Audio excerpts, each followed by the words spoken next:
Good morning dear students and welcome back in our video lecture. I hope you all are doing well and you are just doing your study honestly. So students, today we are going to start our new topic, sorting of materials into group.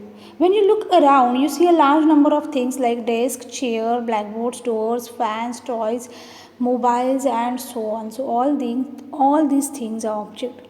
So what is the definition of object? Anything that we can see or touch is called an object. All objects differ in shape, size, color and many other aspects also. But all objects are made up of one or more materials and have different properties. So, to study all the objects around us, we need to classify them. So, classification of object is our next point. Student, suppose a grocery shop has many things and if all the things were dumped together in one place, then what will happen? Shopkeepers would never be able to find the things that the buyers want. But in most grocery stores, all the things are arranged in systematic manner. They are just arranged properly. For example, all kinds of soaps are just arranged in at one place, and all the toothpastes are at placed together at one place. Then all the powders or all cosmetics are there arranged in at one place, so that that shopkeeper get that things easily. The advantage of sorting and placing things group wise is that it becomes very easy to locate a particular thing. So, what first tell me what is mean by classification?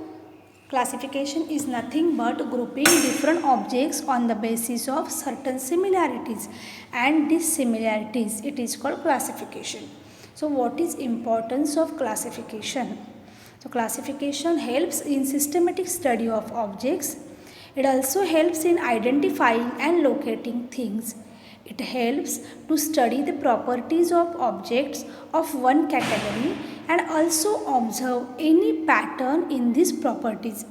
It helps us to know that how the members of group differ from those of others. So, this is the need of classification. This is the importance of classification.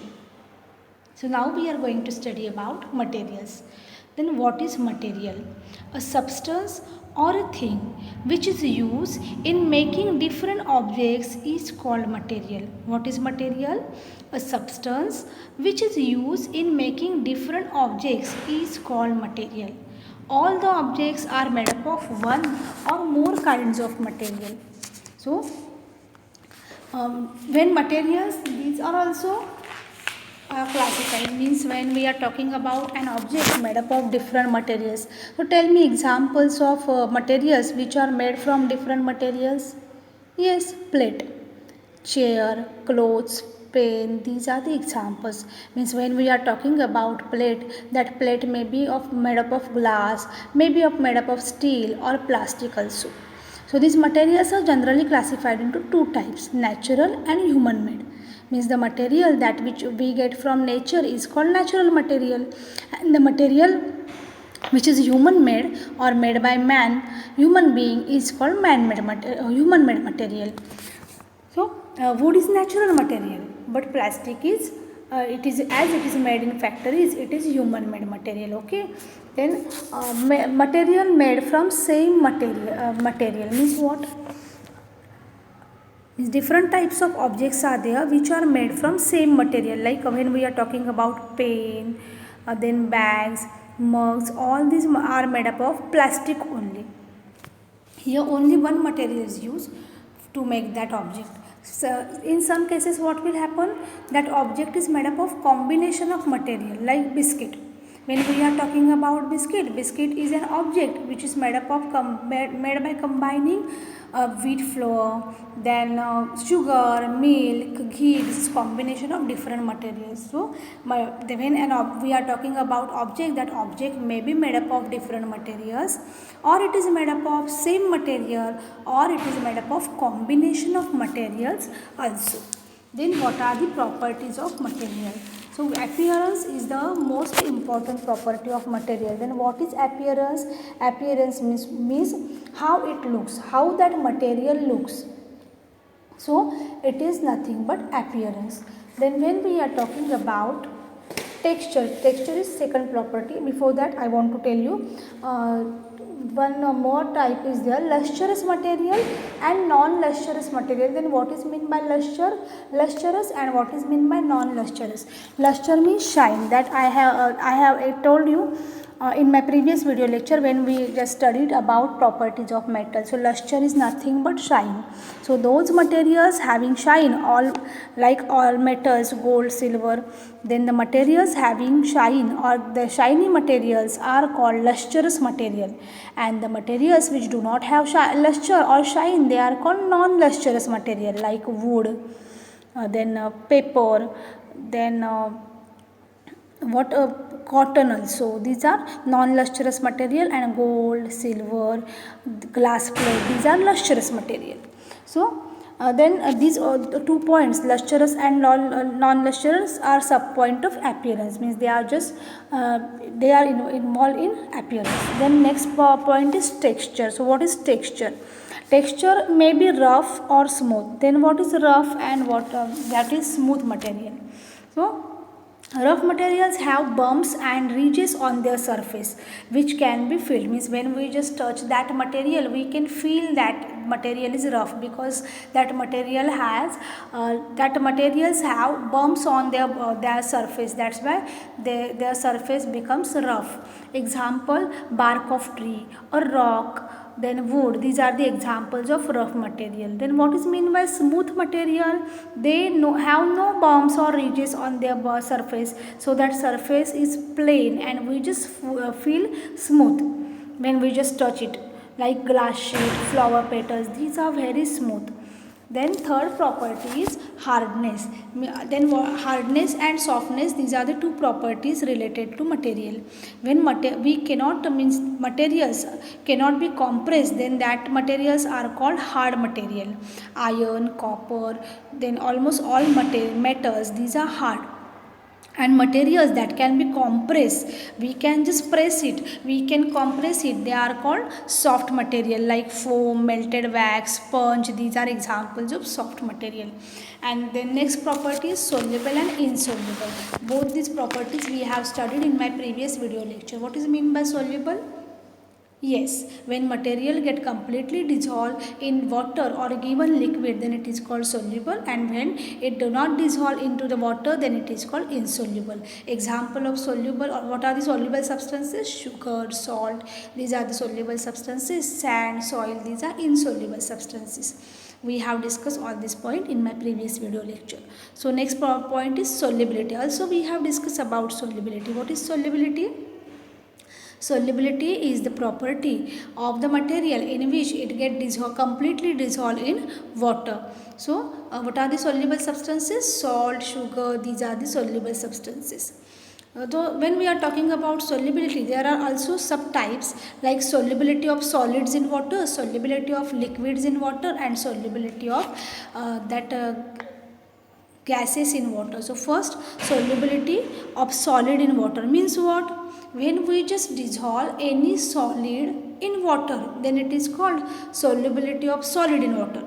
Means example of dissolving salt in water is solid in water, because salt is solid and water is liquid. So salt in water is example of solid in water. Then what is solubility of liquid in water?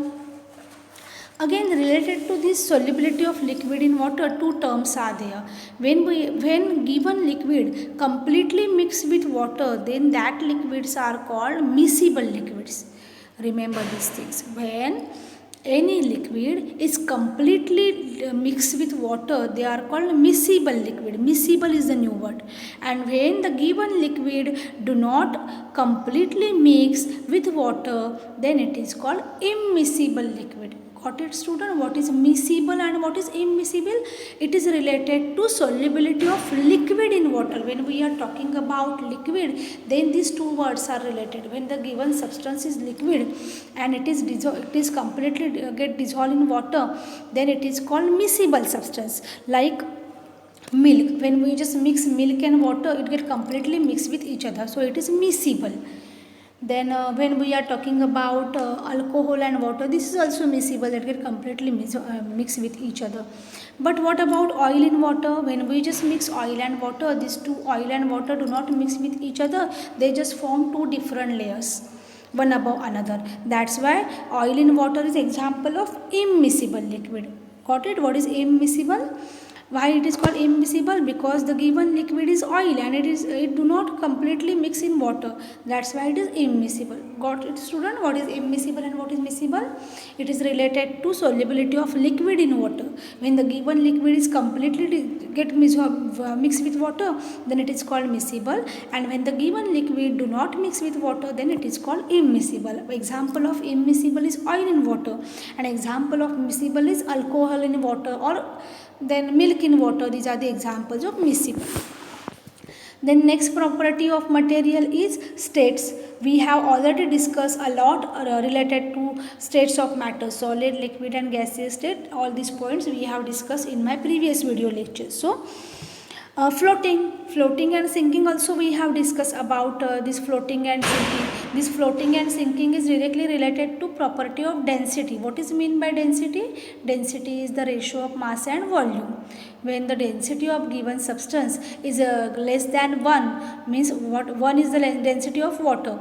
Also these points we have discussed in my previous video lecture. When the density of given substance is less than water, then it can float on water, and when the density of given substance is greater than density of water, then it will sink into the water. When we are, I will give you example. When we are talking about a leaf of a tree, then what will happen? That leaf just float on water, ice float on water. Why? Because their density is less than water. And when we are talking about any silver coin or iron nail, they just sink into the water because their density is greater than the density of water. Then next most important point is also one more point remaining, solubility. In solubility, one point I forgot to tell you about solubility of gases in water. So what is solubility of gases in water? In this, just gases are dissolved in water. Tell me, in 5th standard we have studied about this. Which gas is just dissolved in or which gas is used in cold drink? Yes, CO2 get dissolved into that cold drink. CO2 is used. It is just filled into it get mixed into that given juice whatever in that cold drink under high pressure. So CO2, and also just oxygen is present in a river, pond, well, water also in a dissolved state. That's why all aquatic plants, all aquatic animals, means what is meant by aquatic plants and animals? That animals that lives in water, they get that oxygen which is in the dissolved state in water. So when any gas is just dissolved in water, it is example of solubility of gas in water. That just remember this thing. This point is from solubility. Again we just continue with the next point, transparency. So transparency is one of the important property in this topic that we are going to study. So when student, if I will give you glass sheet, then what will happen? You can clearly see the things through that glass sheet. So these are this property is called transparency, because glass sheet is transparent material. So the materials through which we can see the objects clearly are called transparent material, and the property is called transparency. Examples of transparent material are water, alcohol, air, cellophane paper, then glass sheet, because we can easily see things through this given material. Then next, one more point is there which is very interesting. A team of scientists has developed a coating for ordinary glass. Means many things are there which we are continuously using, which are made up of glass. So this team of scientists has developed a coating for ordinary glass, and that makes it self-cleaning, more transparent, slippery, tough and scratch resistant, ensuring its durability in all conditions. So we can save huge amount of money and energy by using this type of glass, because this is self cleaning glass. There is no need to clean these glass objects frequently. So second point is Opaque material, transparent material means what? The materials through which we can see the objects clearly. And what is meant by opaque? The materials through which we cannot see objects are called opaque materials, means wall, metal, book, then wood. These are the examples of opaque materials because we cannot see through these objects, and this property is called opaqueness. Then one more point is there, translucent material. So what is meant by translucent material? Just the materials through which we can see the object partially, means we cannot see clearly through that material. We can see the objects partially. They are called translucent material, and the property is called translucency. Butter paper is translucent material. Also grounded glass, some types of frosted glass are there. Tissue paper is also example of this translucent material. Then dust laden air, fog and mist. These are the examples of translucent material. So again I will revise all the properties in short. So students, we have studied lot of properties about material. So first property of material is all this material means given material may be lustrous or non-lustrous. What is meant by lustrous? Means they have shine. Non-lustrous means they do not have shine. Texture is related, means when we are talking about texture, the texture may be rough or smooth. Rough texture, the materials having rough textures have bumps or ridges on their surface. Then hardness and softness. If the given material we can just compress it, then it is called soft material, and if we cannot compress it, then it is called hard material. Soluble, insoluble, this point we have discussed a lot. Then solubility in water. Solubility of solid in water means when any solid get dissolved in liquid. Solubility of liquid in water. In this point, two sub points are there, miscible and immiscible. When the given liquid is completely mixed with water, then it is called miscible liquid, like milk in water. And when that given liquid do not completely mix in water, then it is called immiscible liquid. Oil in water is the example of immiscible water. Then gases in water, carbon dioxide is just filled in cold drinks, and water contains oxygen in dissolved state, due to which aquatic plants and animals can survive. Then some gases are insoluble in water, like nitrogen, hydrogen, marsh gas means methane, they are insoluble in water. Then there are three states of matter: solid, liquid and gas.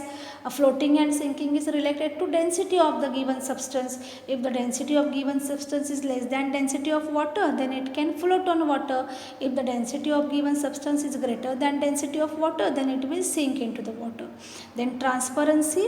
In transparency, three subpoints are there: transparent materials, opaque material and translucent material. What is meant by transparent material? The material through which we can see the objects clearly are called transparent materials. The materials through which we cannot see the objects are called opaque material, and the materials through which we can see the objects partially are called translucent material, and these properties are called transparency, opaqueness and translucency respectively. I hope you got all points related to sorting of material into groups. If you have any doubt, you can ask me. Thank you.